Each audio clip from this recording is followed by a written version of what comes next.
So we're here at Treflach Farm. We're going through this sort of series, thinking about David Holmgren's his interpretation of permaculture, which I think he's brilliantly condensed it into these 12 principles. 12, I don't know if principles is quite the right word, but sort of ways of thinking, really. And principle 4 is really the nub at the heart of all. It's a really interesting one, and it says nature has limits, and we're advised to accept feedback. And really, it's encouraging to start thinking in systems. So it's a very important idea that we all need to understand, really. But as we explore into ecology and we think about the relationships of living systems, we quickly realize everything is connected to everything else, and that actually has massive consequences. And so we're over here by the beehives, and I thought that's maybe quite a good way to illustrate how this individual element of the farm, the bees, actually connect together with every flowering plant on the whole of this system and beyond it. And the health of the bees and the quality of the honey that they produce reflects the health and the wellness of the whole farm system. So you can actually look at that. That's kind of like a microcosm of the macrocosm of the whole farm. And again, it's like, so this idea goes. It's so important because in our modern world, we've kind of embraced the idea of sacrifice zones. This idea that for us to have wealth in one place, we can sacrifice another place. So we can go and dig up the Athabasca boreal forest for tar sands because that gives oil, which then allows us to have a nice life somewhere else.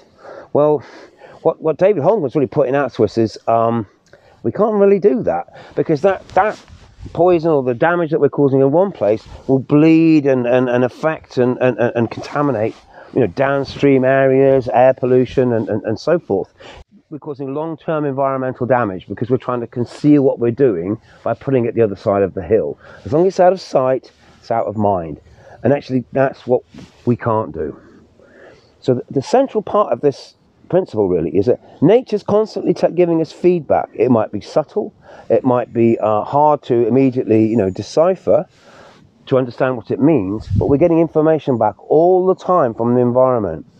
And if we look at all of the environmental indicators that we know, climate change, and small things to big things, we know, because we're being told, that the natural world is struggling, that we're damaging it, we're changing the composition of the atmosphere, we're losing many key species, topsoils are eroding. This is feedback. There's a saying that goes with this principle, and it's a quite serious one. It says, "The sins of the father are visited unto the 7th generation." So this idea that the feedback that we're receiving might be at first quite subtle, and we might not pay much attention to it. But as it gets louder and louder and louder, we can be sure that those impacts are becoming deeper and longer lasting. And nature's been giving us feedback. Even our scientific community has been telling us for a long time that we're eroding into the natural capital of the planet at a rate which is way faster than the natural world can sustain. That's the feedback that we're getting, and we ignore it at our peril. So David, through this principle, is really warning us to pay attention. We must be, as hard as difficult it can be to do, but we need to accept the feedback that's coming back from the natural world and let that inform us to modify our behaviours so that we can find a more harmonious way to go forward.